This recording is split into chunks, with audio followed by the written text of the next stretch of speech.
Hello, my name is Angela Renwall. I am the Executive Director of Chamber Music Houston, and with me is Dr. Matt Lammers. He's returned to help us out for another season to talk about all the great programming we have going on. And you're on is it the co-director or co-artistic director? I can't remember. Co-director. Co-director, yes, of Opus One Chamber Music School. Yeah. One of our education partners that we're excited to have again. So we're going to be talking about Beethoven. Yeah. And Beethoven. Geek out. Yes, completely. And that will be Balourdet Quartet, who's playing all Beethoven for us. That's on Tuesday, September 16th. So I guess we're about to geek out. Let's do it. Okay. Yeah, this is a really cool concert and a really cool way to open the season for a couple reasons. It's a cool way to open the season because Beethoven is absolutely at the heart of the string quartet repertoire and therefore the chamber music repertoire. And he wrote 16 string quartets, and every single one of them is fascinating in a different way and set a precedent for all of the composers that came after him. Like, he cast a shadow on the history of music that took quite a few decades for other composers to kind of get themselves organized and say, what on earth comes next? And so we get a really big slice of that meal that they had to bite into in this very first concert and throughout the season. There's going to be quite a bit of Beethoven, right? Which is very exciting. So would you say that they geeked out when Beethoven hit the scene with string quartets? I think to a certain degree, yeah.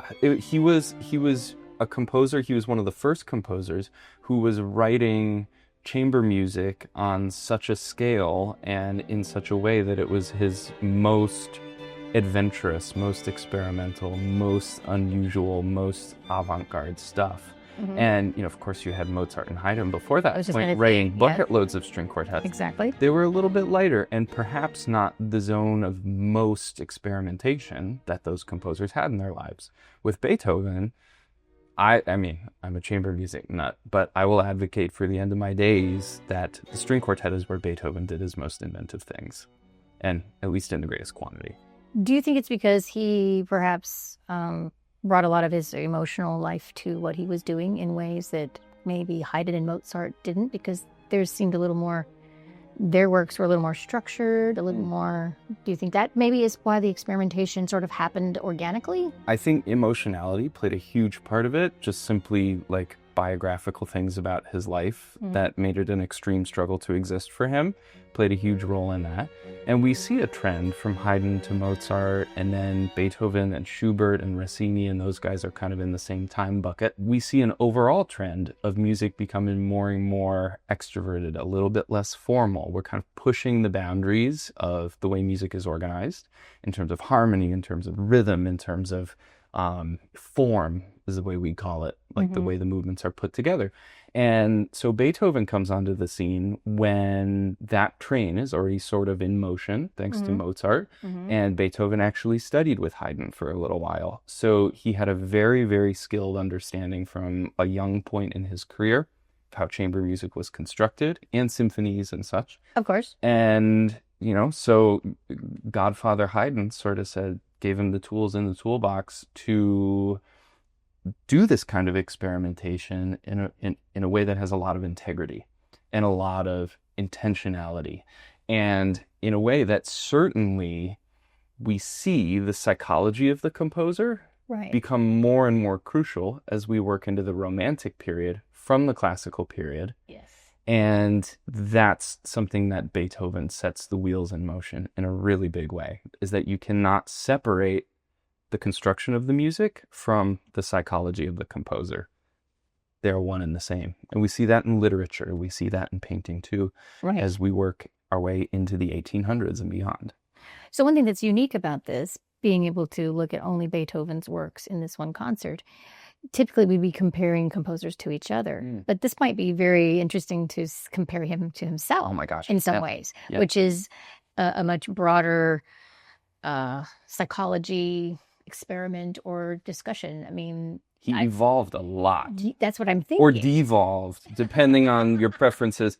Yeah. And so Beethoven's life, we separate it very broadly speaking. Like, it would be a mistake to put like really definite date walls into his life and say now he's acting like a different composer. Right. Not true. But very generally speaking, we have early Beethoven, middle Beethoven, late Beethoven. Early Beethoven, we are quite firmly footed in the classical style, inherited from Haydn. Mozart is working in that same style too. And then middle period is very transitional. We're starting to see him break down the walls of classical style.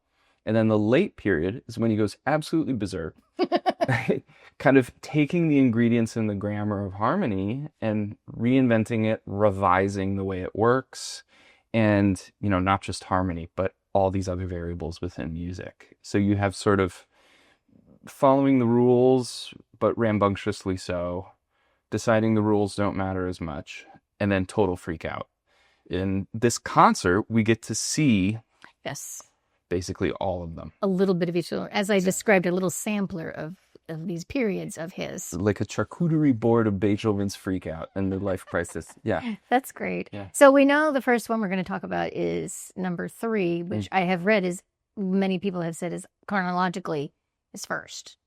Yeah, and so the Opus 18 quartets were published in a group of 6, and that's that notation where if you see Opus 18 number 1, number 2, number 3, number 4, number 5, number 6, Opus 18 was sort of the volume that they were released in, and then you have 6 quartets within it. Yeah. And so this was published as 18 number 3, but you're right, the Opus 18s were not published in the order in which they were composed. Right.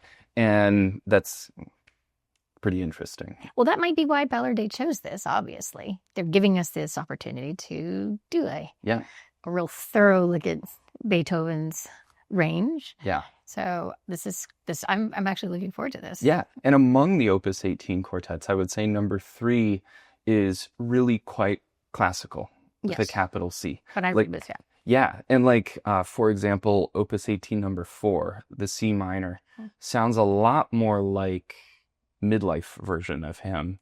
Its storminess, its heroic nature. But 18.3 is a bit Mozart. Yeah, it's kind of mannered. Yeah, I was going to say, we're in church sitting very tall and very still. Yeah. And what I find really fun about this piece is we're sitting there, we're thinking, okay, all right, classical style, lovely. And I think the whole narrative structure of the piece is meant for us to put a question mark over that sense of classical rightness. Okay. He, in the first movement and in the last movement especially, he's creating this trajectory of planting a problem into the music. Or, I say problem as though it's bad, but music without problems is boring music. It's an invention. It's not a real problem. And Beethoven's planting these problems in the first movement. You hear this very classical opening, something very much like you might hear in late Mozart or something along those lines. It's lyrical. The chord progressions and such are somewhat predictable. There's nothing to shake you out of your seat. And then as we go through the movement, things start to feel a little bit strange because the exposition, which is the exposure of the main themes that we hear, that goes along pretty conventionally. I think, okay, all is well here. And then in the development, which is sort of like the toppings on the sandwich, where the composer has a freak out, sandbox time, do what you want, Beethoven starts to. And he starts to give us these false returns to the exposition. And traditionally, that's called the recapitulation. Right. We have the exposition, the exposure, the development, sandbox time, and then a recap of the exposition where we feel like we're home. Got it. Beethoven takes that recap and he starts to play with us. Is this what I read, he's doing some joking? Is this what you're talking about? I see. So I see what he's sort of fiddling, no pun intended, fiddling with. And it's not even a pun. There's going to be a lot of fiddling. Yes, fiddling with that path that we think we're taking. Exactly. Okay. It's about expectations and breaking the expectations. And in this case, it's not particularly unusual for Mozart to give us a little false recap, joke a little bit, and then say, okay, here it is for real. Right. Beethoven's doing that 3, 4, 5 times, where we hear something we think we recognize, and then he messes it up. And then it's wrong. The plane fails to land. So we take this other little diversion and it's like, okay, this is it this time. Nope. And here we go again. And in doing so, he's unveiling harmonies and keys and abominations of those original tunes that we wouldn't expect. So I want to offer another thought. So I know you said you were talking about it being a problem, that you were saying this, but this makes it sound bad. Would it be another lens to use, saying that, is it more of a question? And maybe he's just saying, well, is this the answer? No. Is that the answer? I don't know. Is that maybe what... I love that. Yeah. And there's so many different ways to think about it. For me, I think of it as like implanting a problem that gets addressed later. Okay. But I love that sense of like, we're asking a question. There's something unresolved about it that he's planting, and then it comes back. Great. And figuring things out. Yeah. Or like a hunch that gets developed later. Like we're on a little investigation now to figure out what that was about. And we get to see how he thought about it. Yeah. And what's really cool is he doesn't really give us that answer until the last movement. Oh, of course. You know, like Mozart would have been a good boy and he would have created a problem in the first movement somewhere. Mm-hmm. And you can pretty much rely on him tying up the problem by the end of the movement. Beethoven's blowing that out and saying, actually, here's a superstructure. And the middle movements of this piece, I don't want to say they're conventional. Mm-hmm. I don't mean that pejoratively. Mm-hmm. But he's putting us back in our comfort zone in those middle movements. And then the last movement comes around.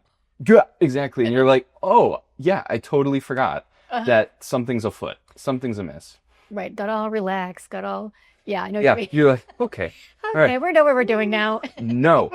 Yeah. Get it. And in a very classical way. Like Brahms would hit you over the head with it. Late Beethoven would hit you over the head with it with a baseball bat. Mm-hmm. Early Beethoven is doing it a little more subtly. That if you're not listening for like your expectations and your sense of, oh, here's this theme. Oh, it just got broken. Oh, here's this theme that usually comes next, but it's in the wrong order. You know, so it's a little bit of nuance. It might help to understand the structure that you would expect, but it's definitely not necessary. So is the adjective, what he's doing, maybe like a little cheeky? Totally cheeky. Okay. Totally cheeky, a little bit blustery, and definitely childlike. Okay. In a really charming way. Let's take a look at the opening of the first movement, actually. Sure. Because I think to listen to the later Beethoven and understand what's so crazy about it, let's take a look at sort of a prototype example of classical style that he gives us here in 1803. So what's really interesting if we look at the score is we have a texture here that's very common in the world of Haydn, Mozart, and other classical string quartets. You'll notice the lower three voices. Yeah. We've got some harmonic padding, a foundation for the soloist voice or the melodic voice to sit on top of. And then some sharing, it looks like a little bit. Exactly. And that's exactly also where we can distinguish that this is Beethoven in a classical style versus, for example, this is Haydn's classical style. Right. In Haydn, we'd see less of this passing around, less of this sharing of the texture. Mm-hmm. In the world of Beethoven, even though it sounds very classical, there are these little hints that it's him. And another thing that's really fascinating about, you know, the classical style is the way that melodies are constructed. Mm-hmm. So we have this very first melody here. Let's forget about the texture. And I had a professor once who described the prototype structure of a melody so eloquently. What goes up must come down, right? Here we see that. Now the whole project of that melody is to get us back down from G back down to A. Sure enough. And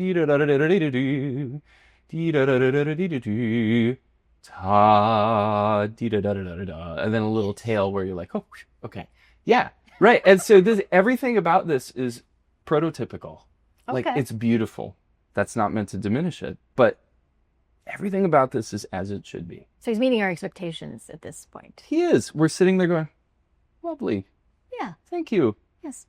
Great. Yes. Take another sip of whatever you're drinking. Yes, exactly. Yeah. And then, you know, what's really subtle but interesting is Who picks up that tune next? The viola. The viola. Haydn probably wouldn't have done that. Mozart might have. Mozart might have. But this is our first hint that there's something a little more unusual going on.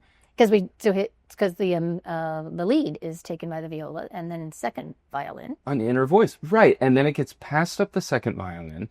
And we've got a really brief crescendo going on there for like 2 to 4 measures, which is pretty quick. This is something that's an absolute style hallmark of Beethoven throughout his life, is vivid, rigorous, exaggerated, oftentimes sudden dynamic changes or mood changes. Oh, yes. Dynamics were, yeah. Yeah, it's like your 6-year-old jumping out at you from behind the corner or like stepping on a Lego in the middle of the night. That sort of energy, right? And we start to see this here. We've got like a really quick kind of blooming of energy straight away.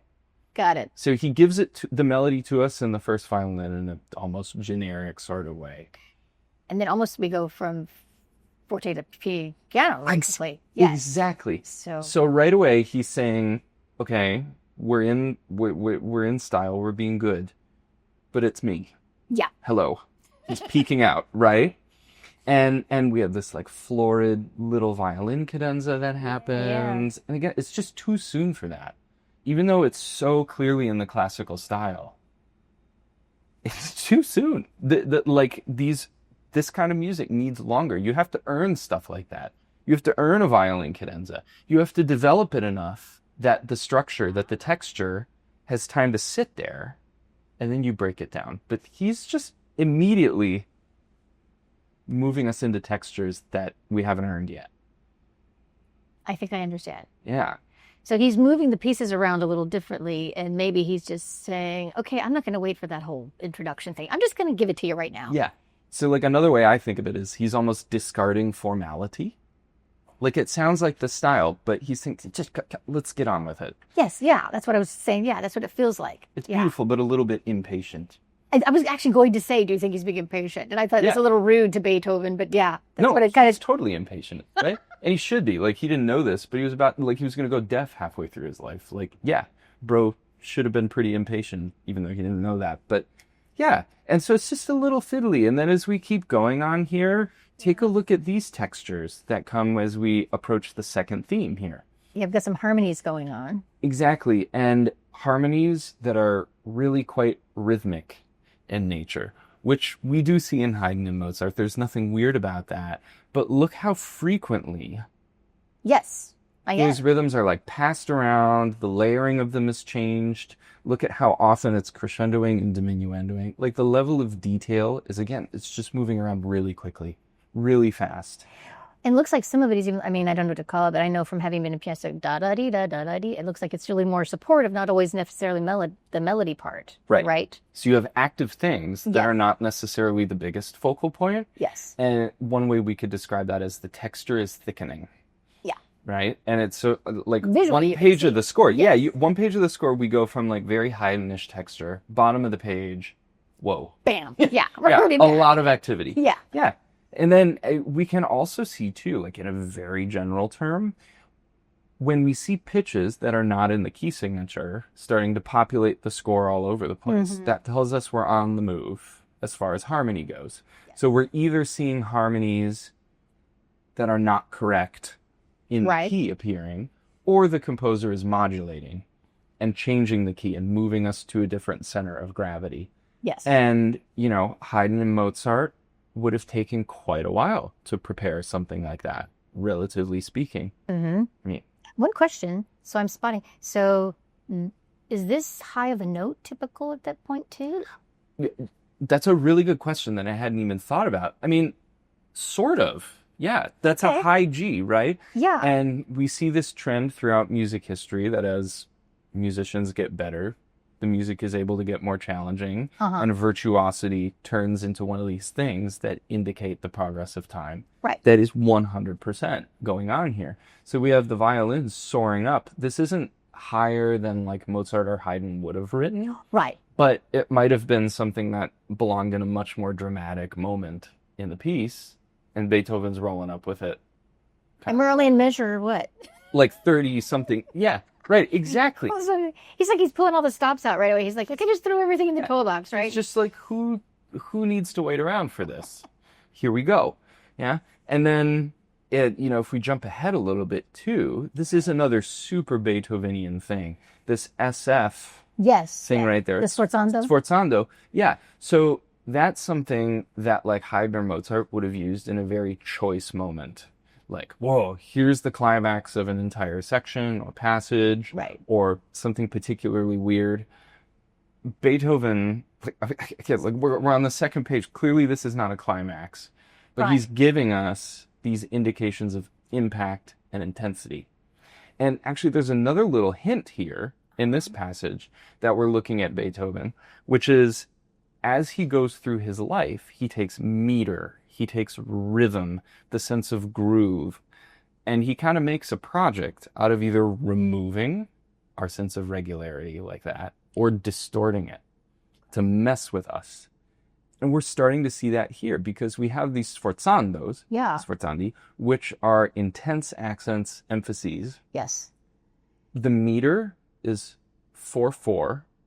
But we have where are those sforzandis? Yes. They're in the mid of on the upbeat, right? Right. They're on the wrong beat. They're on the wrong pulse. So we get this immediate sense of like instead of 1, 2, 3, 4, 1, 2, 3, 4. Beethoven 1, 2, 3, 4. I was just going to say. Yes. Whoa. What, like falling downstairs. Yes.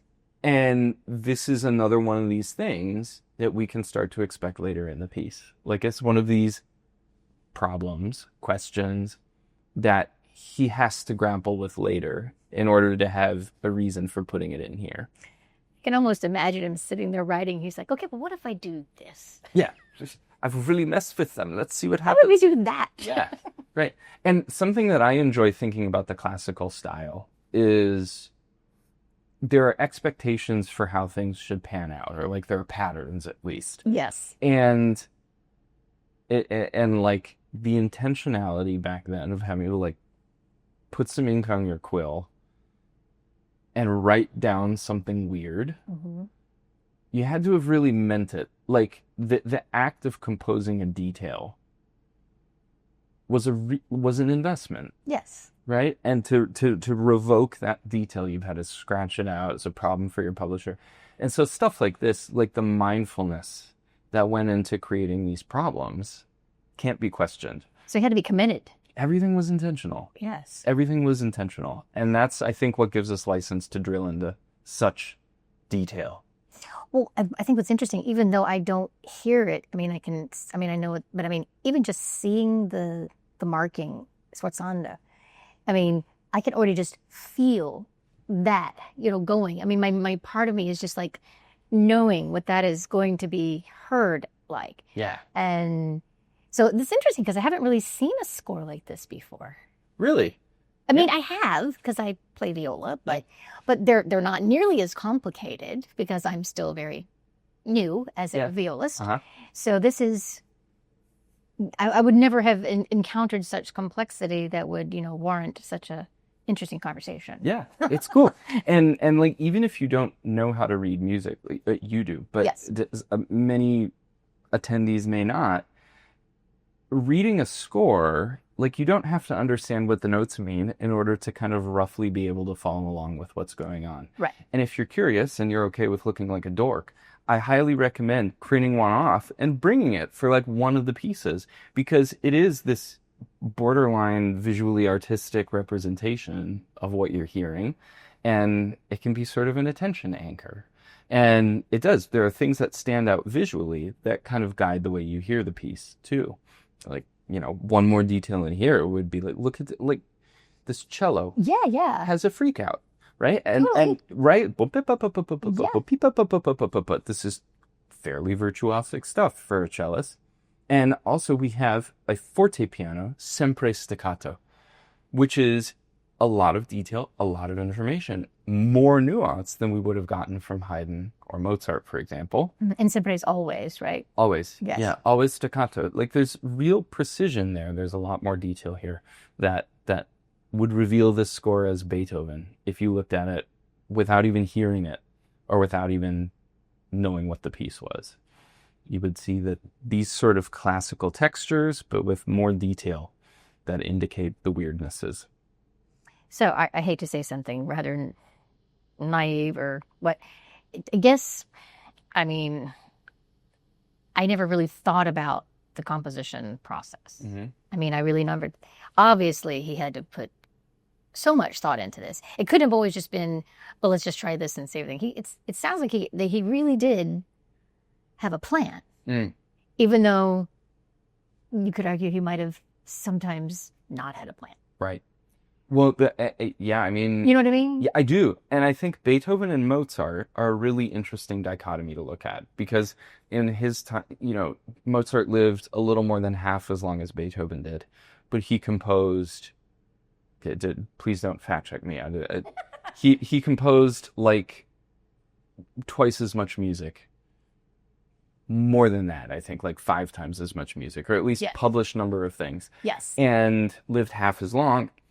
And Beethoven was really well known for revising, drafting, taking a long time to publish something, because he was so intentional about the way he was breaking expectations, is one way to think about it. He was a total control freak. And I was just going to say that. Yeah. Is he like maybe a little OCD? Because that was my first feeling when I'm looking at that and thinking about your description of his writing. Yeah, Beethoven's manuscripts are very messy. Mm-hmm. Lots of things scratched out, or he'd have like a version that he would submit to the publisher and say like, no. Give it back. Just kidding. You would like completely restructure it. It had to be right before he was ready to let her rip.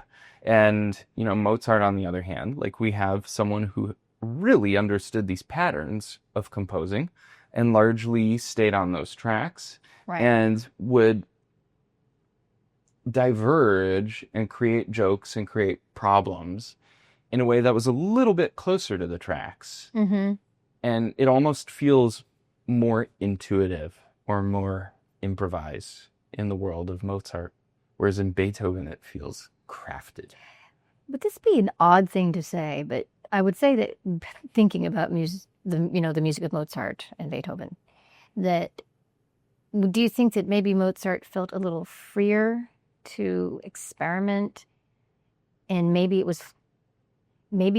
Beethoven was kind of fighting himself a little bit with some of that? Could be. I mean, this is a strange thing to come up with. I know. It's like, and all we can do is speculate, right? Well, I see, and I never realized that. Yes. Why were the way they were? A few variables come to mind. Mozart was making his money. He wasn't making enough money to live super comfortably, but he was making his money. Every time you published, you got a paycheck. You published, you got a pay. You published, you got a pay. You published, you got a paycheck. And he was writing a lot of opera. Yes. Write an opera, gets played, you get money, kickbacks, right? Like, so output was important to him. Beethoven is relying more heavily on a patronage model. So he has people who are, in some cases salarying him or giving him a much bigger chunk of money with maybe other quality of life assurances. That makes sense. Which means, okay, I can sit on this project a little bit longer until it's really the way I want it to be. Or maybe he's writing something for one of his aristocratic patrons to perform at a house concert. So, they're going to want him to take his sweet time so he can make them look good. Or make the players they're inviting into their home look good, for example. So then that sort of turns at 180 what I just said, because the model you're saying, that means Beethoven had more freedom than Mozart did. Right? Like, what is freedom? Yes, I know. I mean, I realize it's a very broad term, but I guess that's just what I'm thinking about, comparing them. But is there anything else on this part, on this first part that you're going to talk about? I think that's the gist of it, right? And then this sforzando thing happens again. Yeah, right. And this is one of these things that you're noticing the problem. Mm-hmm. There's got to be some reason he's doing this. He's doing this weird thing. Mm-hmm. And the same dynamic changes that you talked about. Right. And he's all over. And let's kind of forge ahead a little bit too. All right. And by the way, listeners, whenever you see that repeat sign in the middle of a classical period work, that's usually an indication you're moving from the exposition into the development. Yes. Because stylistically, the exposition could be repeated to refamiliarize you and give you another listening of that important stuff.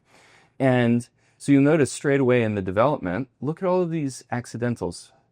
Yes. All of these applied note changes in here, right? Yes. Textbook development stuff. This is our opportunity to go like kind of out of orbit with the harmonies we're visiting, to kind of leave the comfort of home and then come spiraling back really dramatically. And so sure enough, here we go. So you're saying, so we have flats, we have some sharps, we have some naturals, which are against the original key signature. So you're saying there is lots of play going on. Exactly. And take a look at what happens at the beginning of the development. Do you recognize that? At the beginning.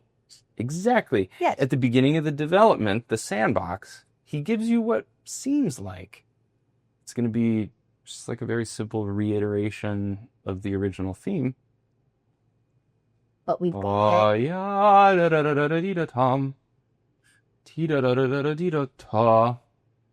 in the wrong key. Right. I get it now. It's completely in the wrong key. It is far from the right key.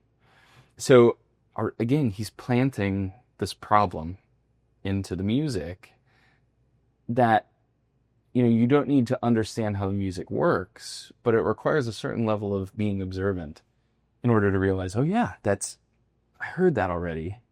But something about this is wrong. It's not exactly. Yeah.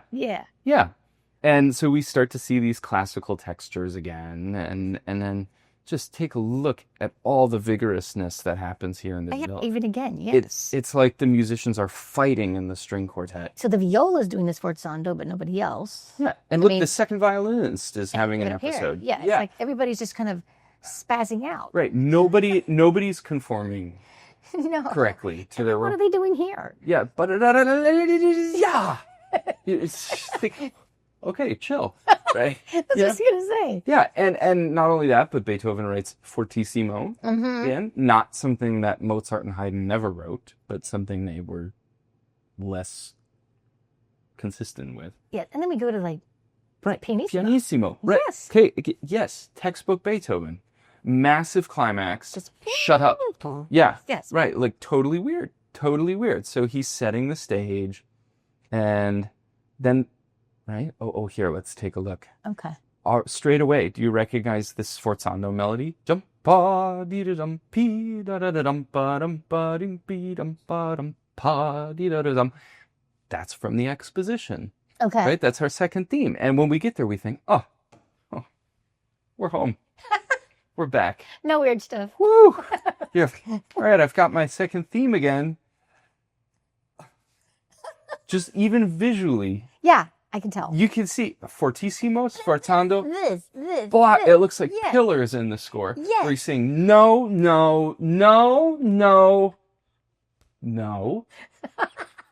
What a great way to put Okay, that. I guess we weren't in the recap. Sure, fine, whatever. And he does this over and over again, where you're like, this was the final cadence in the exposition, and you're like, oh. Hilarious, right? That's it. Yes. We're coming home now. Yes. No.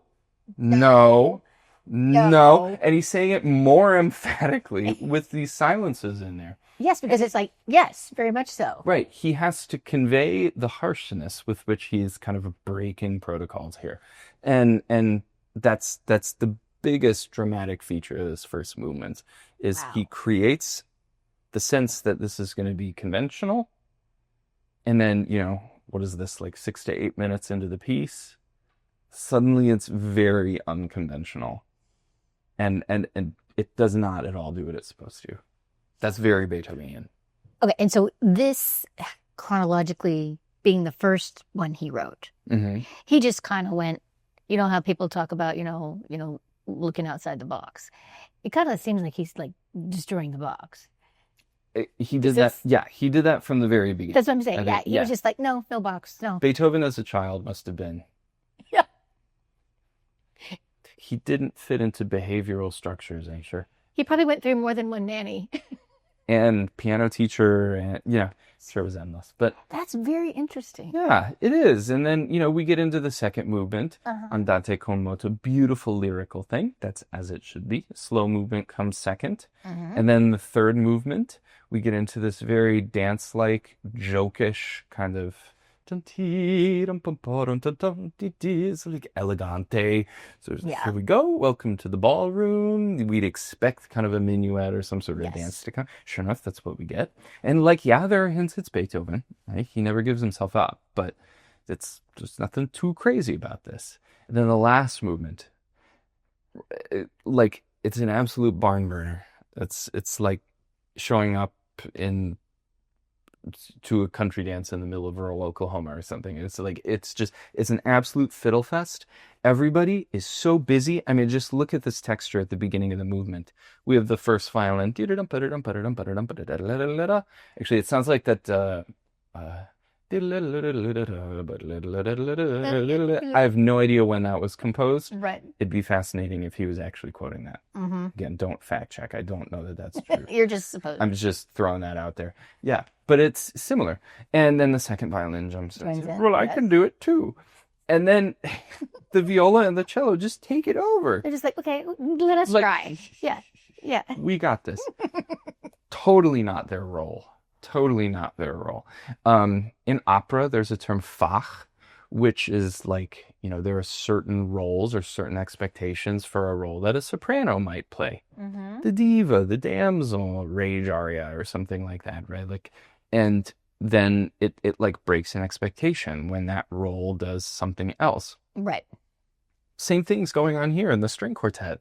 Like the cello and the viola are your meaty, caramelicious bass stuff that everybody else just dances on top of, right? That's what they do.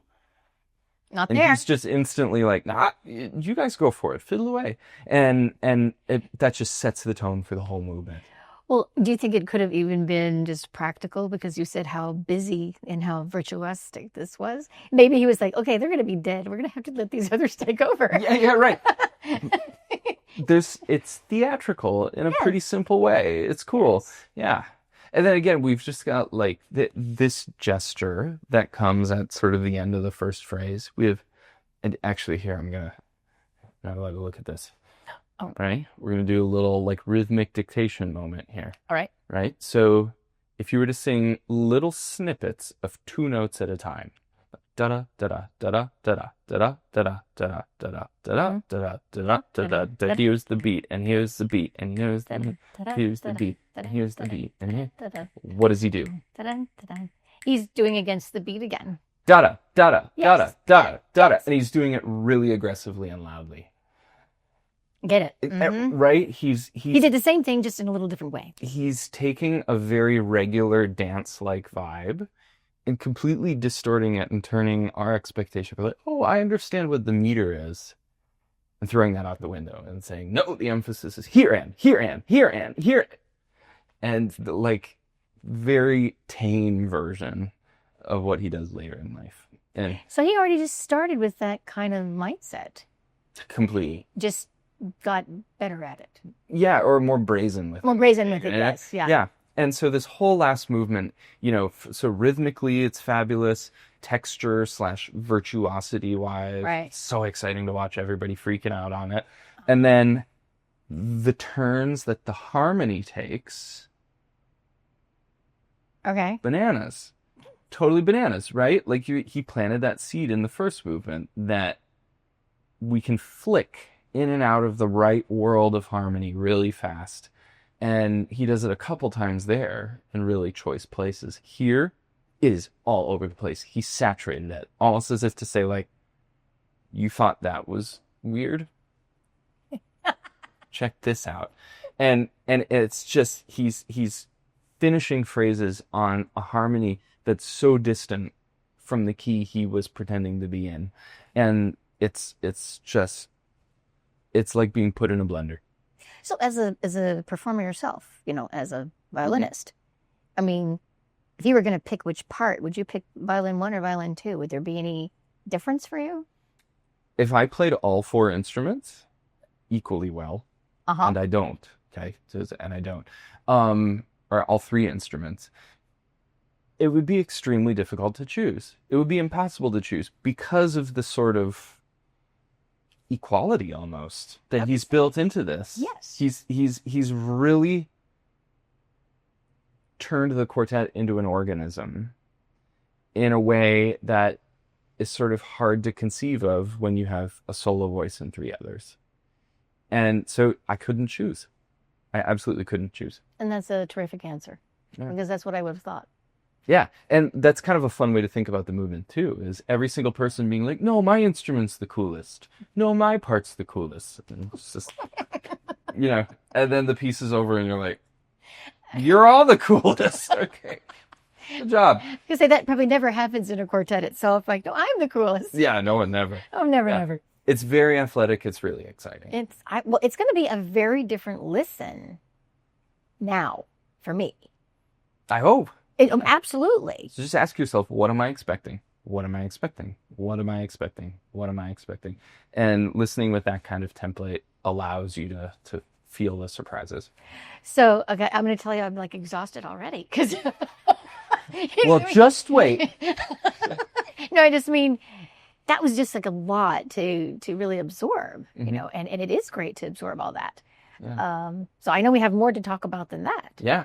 Well, so Opus 95. We're going to go to Serioso. Yeah, let's go to the next quartet. Go to the next one, yeah. And so Opus 95, Serioso, is its kind of unofficial title. Yeah. I say unofficial because Beethoven didn't title the quartet Serioso.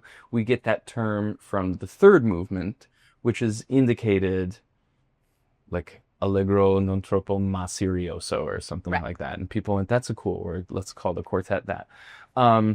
But it's a really good descriptor of the piece, I would say. This is actually his shortest string quartet, which is fascinating, right? And Opus 95 depends on where your local music historian puts late versus middle Beethoven. He's on the this is kind of cuspy. Yeah. Yeah. Like I think most would say it's late Beethoven, but it's early late. Early late. Yeah. And so we can really see a good sampling actually of like middle period Beethoven in this piece. And middle period Beethoven, we develop a lot of gruffness, a lot of that like token grumpiness that I think often we kind of assume Beethoven is going to sound like. Another one would be the Fifth Symphony. Pum, pum, pum, pum. Yeah. Pum, pum, pum, pum. That energy of just something really forceful, really impactful. The darkness, the heroic, the grouchiness. Mm-hmm. This is what develops in the middle period. Well, they're beginning in unison on this. And they're beginning in unison in a really weird key also. F minor. F minor. In the world of classical style, you didn't use F minor if you didn't have a really good reason for it, because it's just the instruments don't resonate super well. It sounds harsh. Well, Beethoven goes, perfect. Yes. So he puts us in this really terrible key to play in, right? And the gruffness is obvious from the beginning. Like you said, the entire quartet is shouting this original motive. And I say motive because try and convince me. I'm sorry, that's not a melody. No. It's a head motive. And that's fascinating. You remember the 18-3, we talked prototype melody. He's just starting with like, rap, like a barking dog. Yes. It's just like, whoa, your wig would have fallen off. Yes. You're like, dude, what's wrong? Chill. Yeah. I get it. So, and then what is all this? I mean, this is just... It's a shaking of the fist. And my favorite thing, okay, viewers, you don't need to see visually what I'm about to say, but when you hear it, you're going to recognize it. We have 5 bars. It's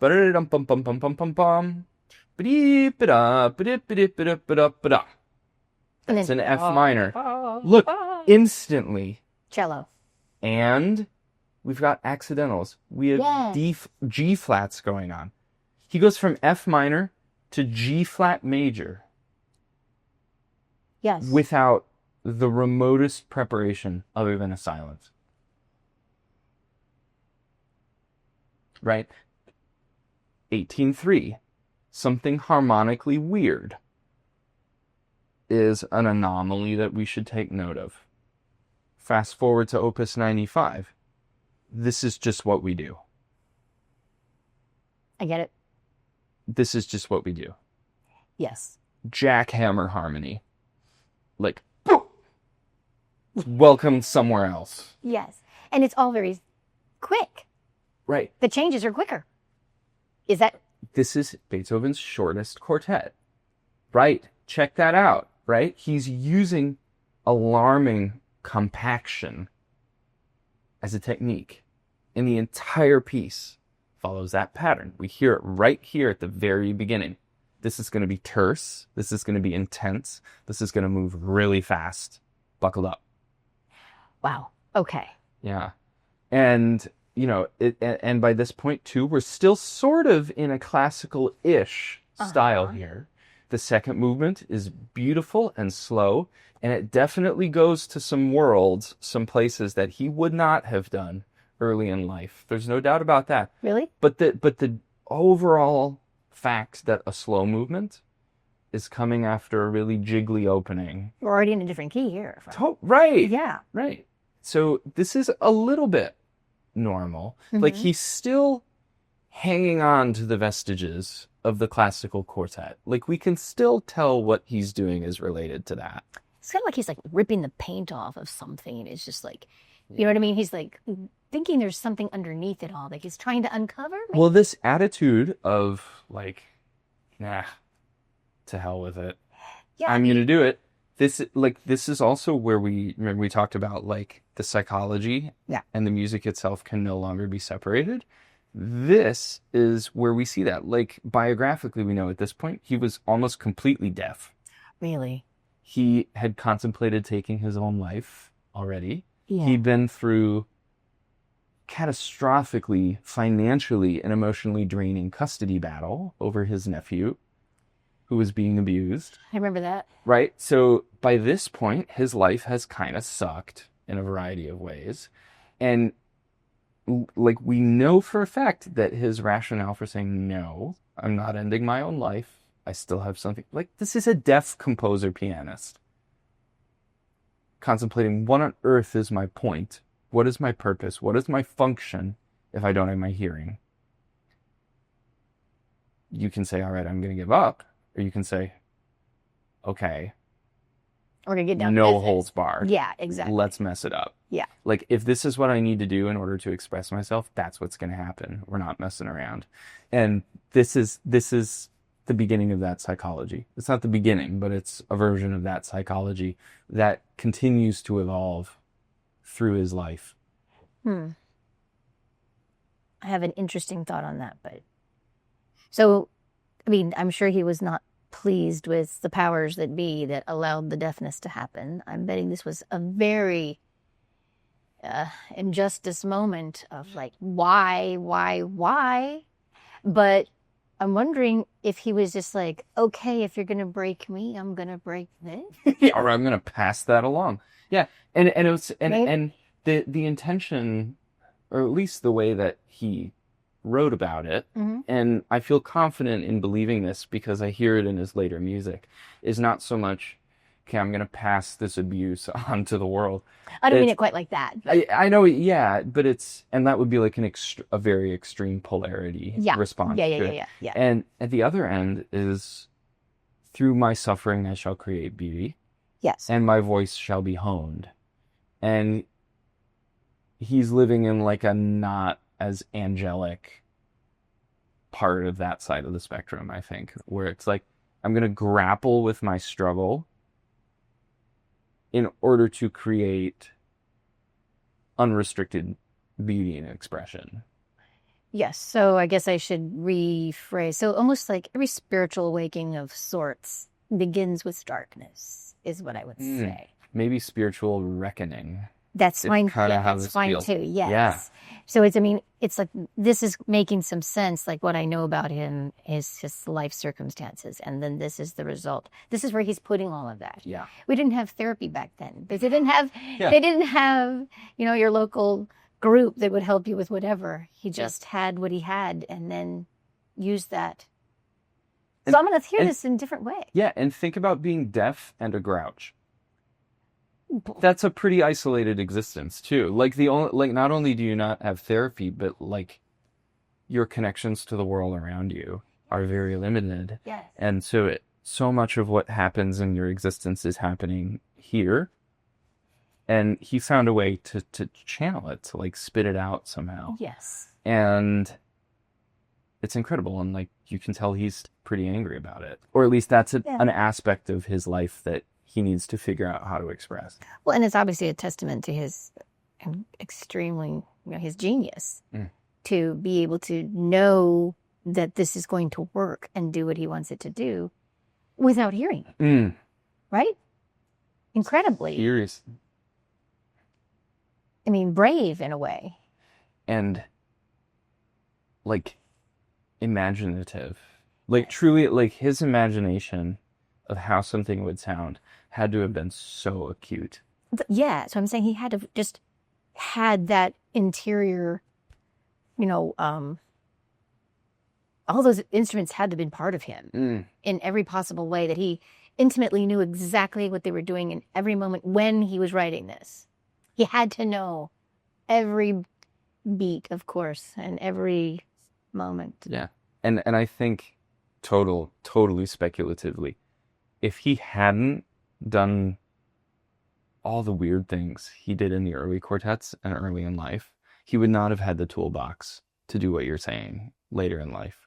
Like if you don't start to mess things up at a time when you can learn what that sounds like, yes, then like how are you gonna do that when you can't hear? No, I know what you're saying. It was almost like he knew he was short on time and had to figure it out, or at least get started. Yeah. And it's fascinating. He must have been a very intuitive person. Yes, I realize there is a lot of speculation here, but still it's not hard to grasp some of that emotional weight he carried. 100%. Yeah. 100%. Yeah. And so the second movement is just gorgeous. He takes us on a harmonic journey that's very unusual. Things happening on the wrong beat. It's lyrical. But the most, I think, striking aspect of the second movement is the way it ends. It's marked attacca subito. Subito means suddenly. Attacca means continuously. Okay. Right? So this movement comes to a kind of like weird cliffhanger. Boom! Yamparada! Allegro assai vivace ma serioso. Third movement. Right? This is Beethoven. I'm sure this wasn't the first time he did it, but where he's flowing between movements in a way like there's no pause. There's no pause between these movements. Where he's getting restless with the way that quartets are structured. He's saying this needs to be continuous. The way these movements have a stoppage between them is not working expressively. So this is a really cool turning point where he's actually blended these two movements together without stoppage. Got it. And it's like waking up in the middle of the night to someone dumping ice water on your face. Right. Yeah. Okay. And so and then you think, okay, this allegro assai vivace ma serioso, right? So allegro lively, assai very, vivace just straight up fast, but serious. Okay. And you think, all right.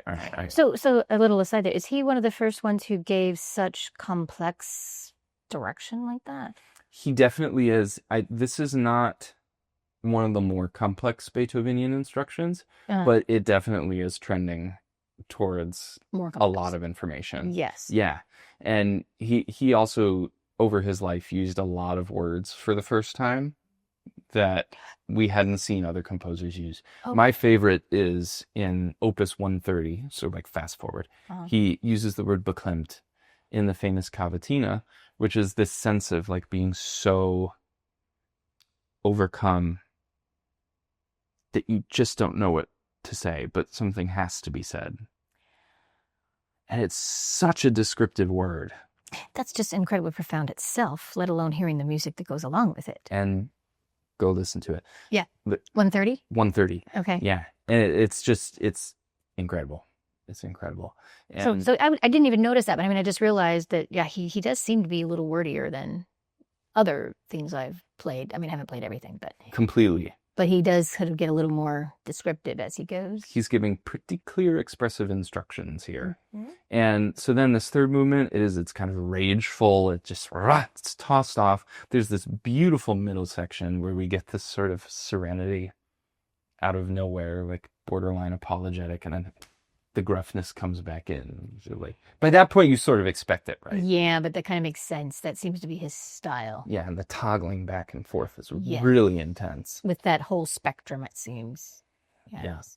Yeah. And another noteworthy thing here is like, you would expect the third movement of a quartet to be like quicker, the jolly dance. Do you remember the dance that I sort of like blew off in 1803? Yes. Yeah. You know, it's like, this is your chance to go to the bathroom and top off your glass sort of thing. There's typically not a lot of compositional lunacy happening there. But this is the titular movement of this quartet, where he gives you the most expressive information about the sensation of the way it should be. In the third movement, not the first or the last. So another rule change. A complete role change Yes. in the way these quartet movements sit.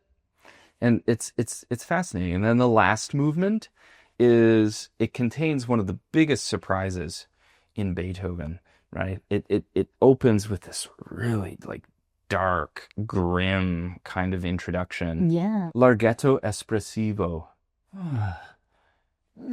You're this sort of emotionally wrought thing. And then allegretto agitato.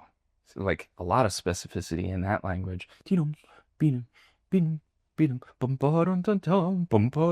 sort of like breathless pirate music or something like that. And you think, okay, great, this movement is going to spiral to a close in a very exciting fashion. Boom, fireworks. And what does he do? He does that.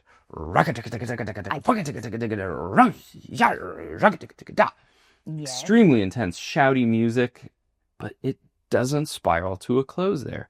We get poco ritardando to 3 Ps. I was going to say pianissimo. Yes. And then allegro in a major key. And we finish the piece in a really charming major key. It's like the whole piece has been this trick. I was going to say, it's very confusing. It's completely confusing. And it's over before you've processed the fact that you've just been tricked for like 19 minutes. It's like when I hear this, I almost get like a little bit annoyed with him.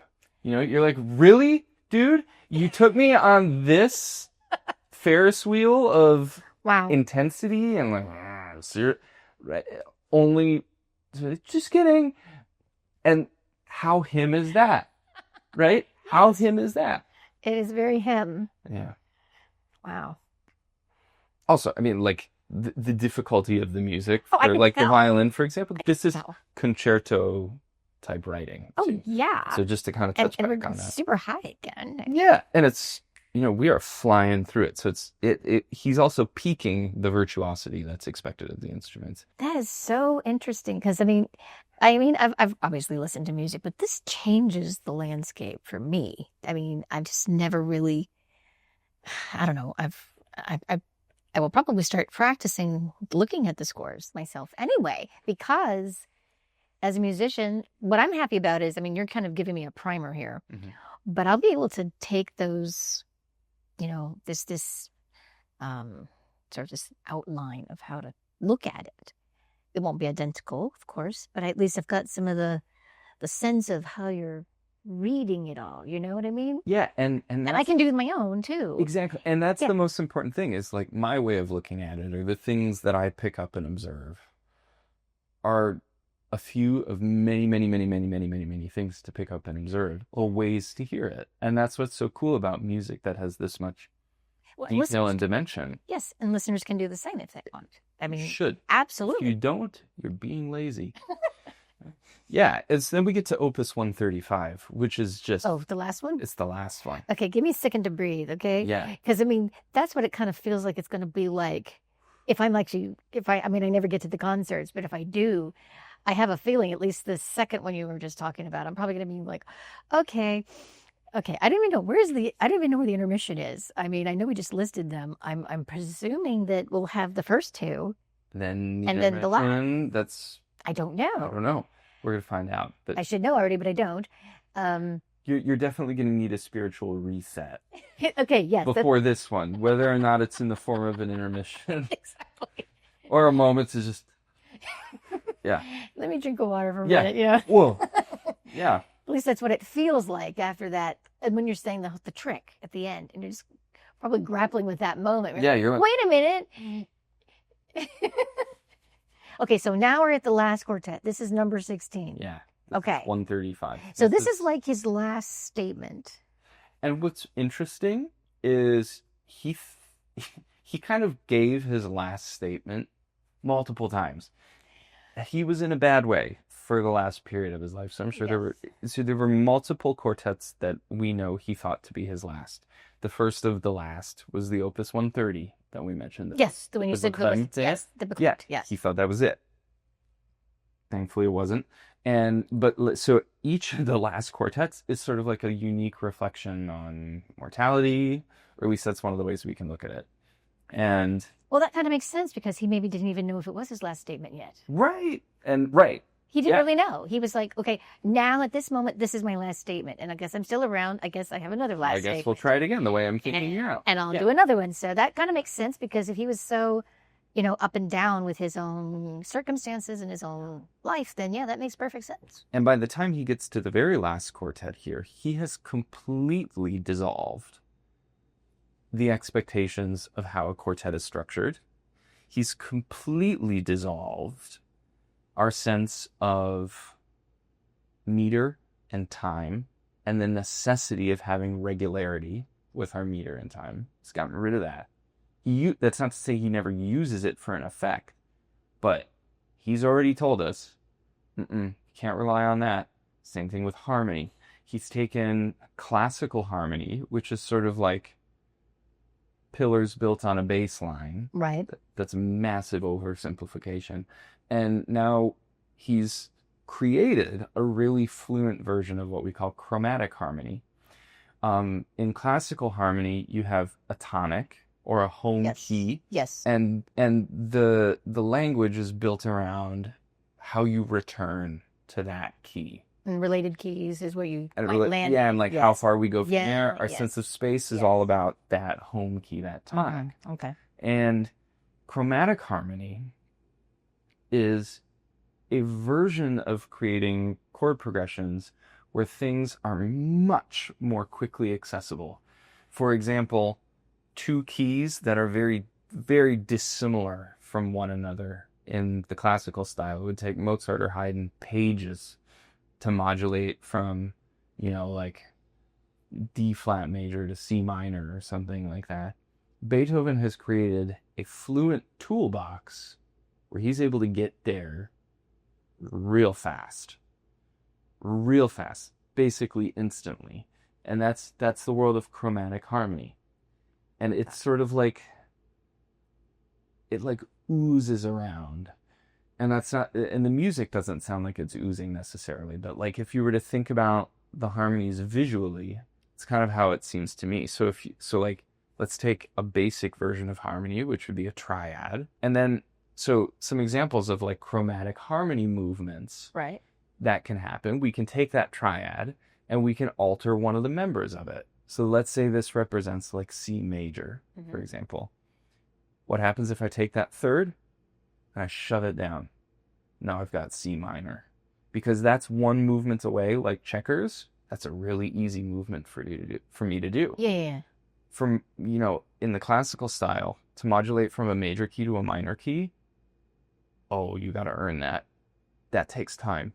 But in this system, it's right there. Same thing goes for pivoting around harmonies. Let's say I've got two chords I want to use, and they have two pitches in common with each other, right? It's really easy for me to swap this pitch for this pitch. Mm-hmm. And now I've got this harmony. And in the classical style, you would have had to invent chord progressions to get you from here to here. But now I can just snake. I can pivot. So it'd be like slide. going from C major to A minor. Right. Like that. Right. And there are examples of things like that where the bass line works out, where we would see movements like that. But in the world of Beethoven, it becomes much more fluid, much more slidey. The kind of movements that you can get away transforming a harmony, movements that you can get away with, are very distantly related, very adjacent to the original harmony. It's like another example of moving in that direction might be, we talked about, all right, I've got two common tones and I can do this.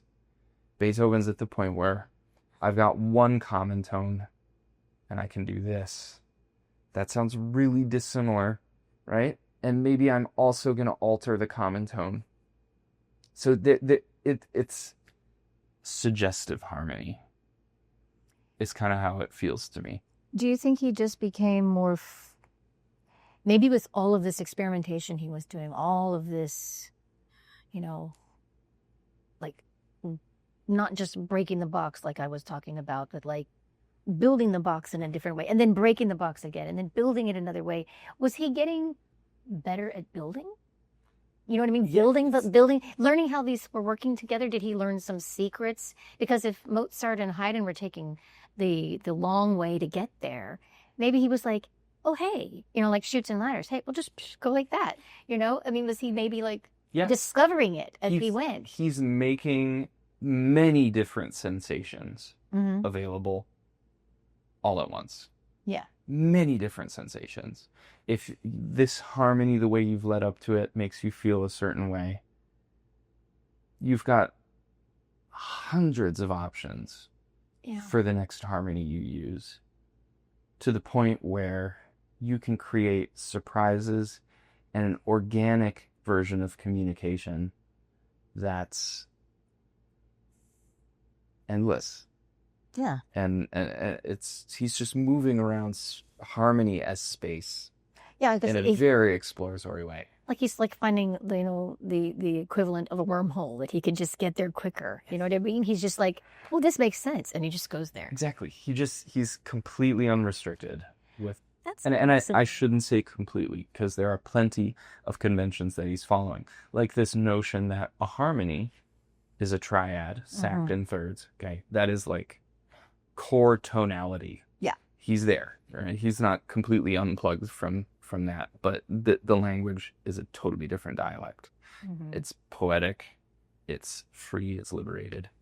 And the same thing goes, like we talked about, he's not removing, he's reinventing form and rhythm. A new box. Right. Yeah. So he's doing that with all the parameters of his music.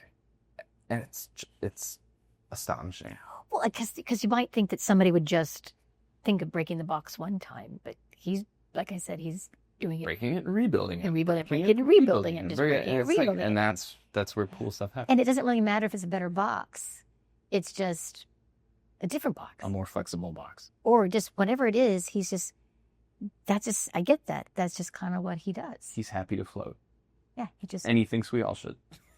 That's kind of how it feels. Well, and as performers, I mean, does it get a little schizophrenic as a performer when you're like going from early Beethoven to this Beethoven? Oh, totally. Very challenging. I mean, late Beethoven is some of the most difficult to perform music out there, in my opinion, because the kind of exploring that he's doing with the score, as a performer, you have to be processing that with him.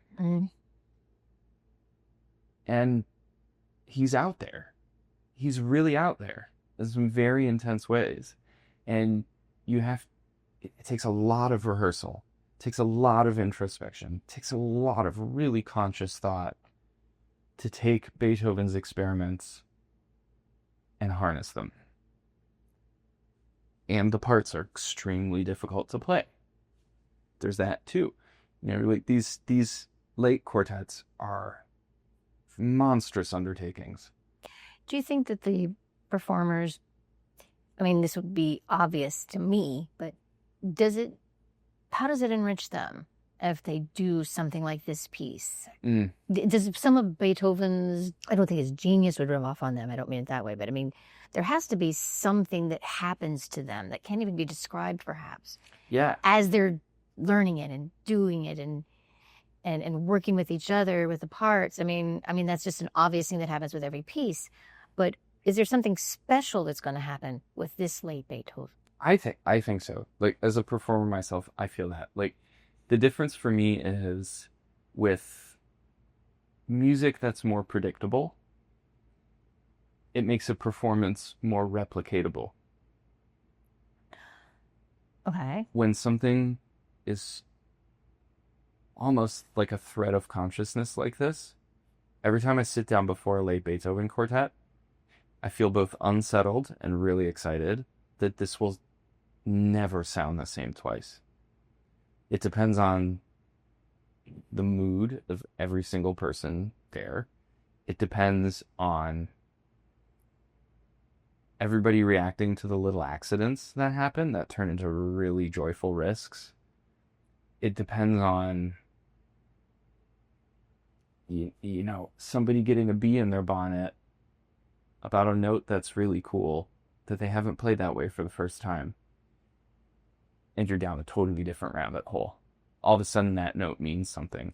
And that's what's so dense and intricate and confusing and startling and shocking and inviting about late Beethoven is like every single note feels like a universe that can send you tumbling in a completely different direction than the last time you played it. So yeah, every time you hear late Beethoven played, those people on stage will not have experienced it that way before. Or again. Guaranteed. And that's fun to listen to. I like what you just said, the phrase joyful risks, because that seems to kind of sum up what I think he's doing. Yeah. That was a perfect choice of words. Yeah. As soon as you said it, I was just like, yes, that's what he's doing. That's it. Joyful risks. Yeah. And he's inviting you to do the same. And if you're not ready to accept that invitation, you are in for a rough ride. In late Beethoven. But he's inviting the listener, but the performers as well. The performers especially got to be ready for that. Yes, but they have to be so. But I'm presuming risks are still kind of, it's necessary to grow, right? Mm-hmm. But I'm sure that maybe some of what he's asking still might seem a little formidable. Yes? Utterly formidable. Utterly formidable. Okay. Utterly formidable. Yes. Yeah. Well, what a wonderful thing that he's left for all of the performers. I know. That can do this. I know. I can't, but obviously I'll hear it in a different way. Is there any particular passage that you want to highlight, or? Sure. I mean, like the first movement is, let's just look at the first line, and then the first movement's awesome. You'll enjoy. Look at this compared to the 18-3 texture we looked at the beginning. It's already shared so much. It's not that. Yeah, it's almost pointillistic. Yeah. Sparse. Yes. And organismal. And just little bitty statements, just like this, boom, and this, and that. Yeah. And late Beethoven is doing this all the time. It's fragmented, and it's an exploration of a fragment, right? So it's less melodic sometimes. And that can be disconcerting to listen to. Like, we're used to sort of riding along on the vehicle of a melody that we either recognize or is easily hummable or singable or something. Right. Late Beethoven is not always giving you that help. You have to be listening on an almost microscopic level to, like, for example, at the beginning of this.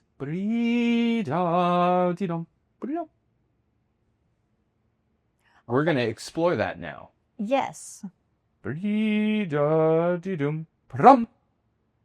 Oh, interesting. That's what happens if we have two voices doing it and we emphasize that. Got it. Bi-da-da-dum, bi-da-da-dum, bi-da-da-da-da-da.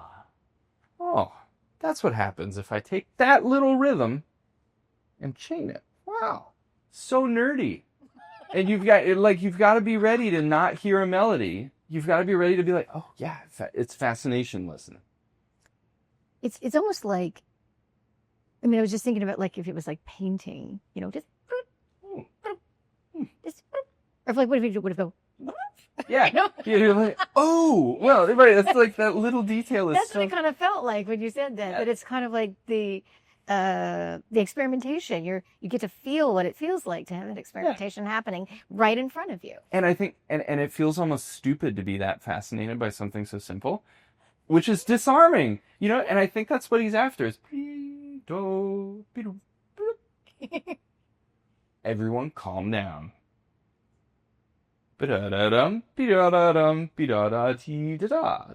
disarming. Like, it's okay. We're going to the next one. Yeah. And then I'm going to leave the rest of the first movement up for people to experience. Sure. Yeah. But it's, yeah. I think if it's this dense, it's going to be a tough thing to really easily encapsulate even in a short. I mean, the way you're just talking about it, it's going to be different every time anybody plays it. Well, you are not going to feel like you've grasped this music after hearing it once. Okay, well, good. I'm pretty sure you're right. Yeah, dissuade yourselves of any notion that you're going to feel like you've mastered what's happening after hearing it once. Right? Second movement. Hey, do you remember second movements are slow and lyrical? Remember that? Yes, I do. Right. Ding dong, this is vivace, right? And here, this whole movement, I will. Well, in unison, almost in unison rhythmically, right? But all in the wrong place, right? I will give the first concert goer my favorite buck, who is able to clap or snap through this movement on the downbeats correctly. It is utterly impossible. It is extremely mentally chaotic to the performers. I was going to say it must be impossible, and that puts an expressive veneer on top of what you're seeing. Like, it is so, every moment feels like you could get plowed down by a semi-truck and just spit out. It's terrifying. Sorry to laugh, but it sounds just like utterly terrifying. Yeah, and then there's this spastic first violin moment where here it is. Look at that. 3 out of the 4 of them. And the first one, look at these just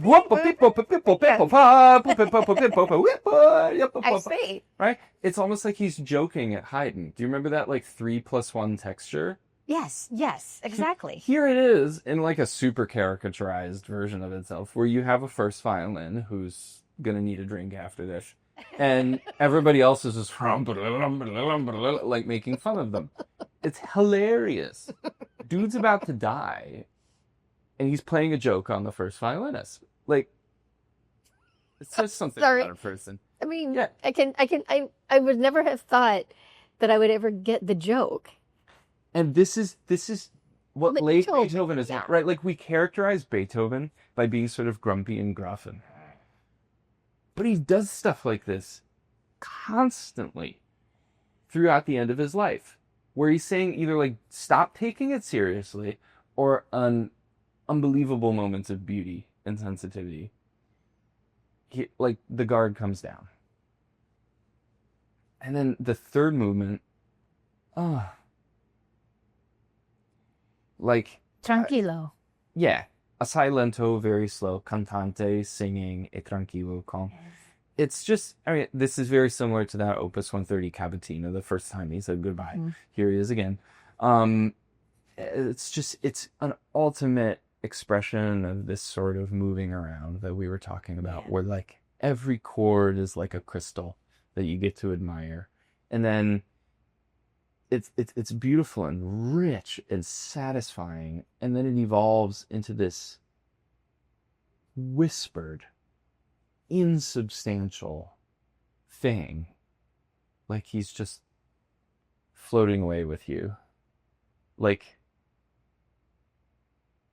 brings you to the front of your seat in a live performance. Are they playing? Really? And he brings you in and then washes over you. And it's just... Oh, I'm going to do my best to hear this one. Yeah. And then the last movement is very famous because he inscribes at the top of the movement, Muss es sein, must it be? Oh. And he actually labels Dee da dum. Musisa, terrible singer, and a German, right? And so he actually labels a motive. He labels three notes with a text meaning. He specifies it. Must it be? And then bum bum bum bum bum bum. Es muss sein. It must be. It must be. And like the way the opening of this movement, the muss es sein, must it be? It sounds just horrifically ominous. Like the most treacherous version of being at a cliff edge. Oh. That you think the muss es sein must be this devastating. It must be. But no, it's this like jolly ba-ba-da, da-dee-da, da-da. You're like, So another joke. I thought you were terrified of this question. I was going to say. Exactly. Another joke. Totally. And then we get the terror later on. Okay. Where is it? Where we get through here and we go into like this wretched minor key, and then everybody is just screaming away on the wrong note. Graviamo non troppo tratto. Ra ra ra ra ra. It's like this screaming kind of drama. You get it all. Do you think it's possible? So, I mean, it seems obvious to me. If he's saying, must it be? Yes, it must be. It must be. Is he asking the question, do I really have to die? Am I really done? I guess I must be done. And I guess I must be done. That's okay. That's And okay. he's like, I've come to grips with that. And then he's just like, wait a minute.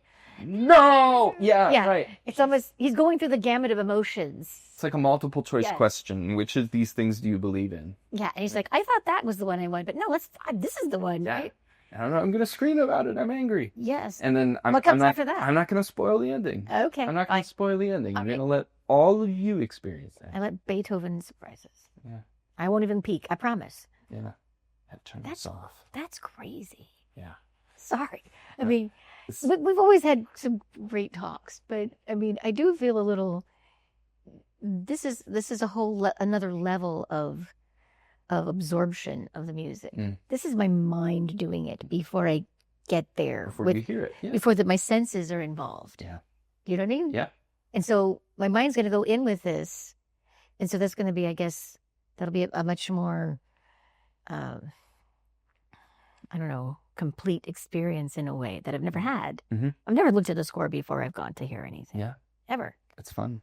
I mean, I know the scores of things I've played, but not anything that's this complex. To like follow along. Yeah. And nothing that's very exciting. Nothing that's been this well crafted. Leave it to Beethoven. Of course, leave it to Beethoven. Leave it to Beethoven. The Beethoven quartets are a biography in music. And I can tell. It is an honor that we get to hear his work. As many chapters this season he's reading. Well, and I'm glad he has 16. That's plenty to work with. But I'm kind of grateful he didn't have many more, because that would have been, you know what I mean? Well, you know what I mean? I don't mean that I'm nothing against Beethoven, but I mean, it's like already this is meaty enough that I'm like, I'm full. Yeah. Well, and it could be a very cool listening experience or like preparation experience to listen to like the surrounding quartets of these. Yes. And to like build some of the interstitial things that happen. Mm-hmm. Or just let it wash over you for the first time. Or listen to these pieces with the score a couple times before you come to hear exactly how inventive a particular performance can feel when you're already kind of familiar with what's going on in there or what could go on in there. That's what's fun. There are just so many ways to be a listener. So without putting you on the spot, do you think Balourdet is in a particular point in their career that this is like perfect for them? Yeah. I mean, I think some quartets are afraid to tackle late Beethoven brazenly. Yeah, right. I think that's stupid. Like, why would you be afraid to like grapple with some of the most exciting psychological content that exists? And so I absolutely love that they're not afraid of it. I know them. They're friends. I'm not remotely surprised they're not afraid of it. And I think that sort of reckless abandon and joy that they bring to it, the joyful risks, has a very appropriate place at every stage in Beethoven's life. And so I think it's going to be fantastic. Well, I didn't mean to play off, and I just realized that, the season is tempo giusto is the theme that I chose, which means the right time. Yeah. So that's why I didn't realize I was really kind of thinking of that without meaning to. I was wondering if this is like the right time for them to be doing this. But I guess if they're doing it, they might think that. They're athletic. They're taking risks. Yeah. It is the time. Okay. Well, we hope it's going to be the right time for you to start exploring music this way. I mean, this is a new thing for me, as I've been explaining, and obviously you're very versed at it. But we do hope that you'll take something from this. It's certainly an avenue that can enrich the listening experience. But you don't have to take it. You can just let it wash over you. You could also just let it wash over you. Yes, exactly. Well, we're glad you joined us. Thank you so much. You're welcome. I'm always happy to. I never know what direction we're going to go. And that's great, because I guess that's the whole part of Beethoven, right? Yeah, there you go. We don't even know what direction we're going to go. Joyful risk. The joyful risk, yes. So anyway, thank you so much. And we'll be looking forward to seeing you on Tuesday, September 16th for Balourdet Quartet. Enjoy.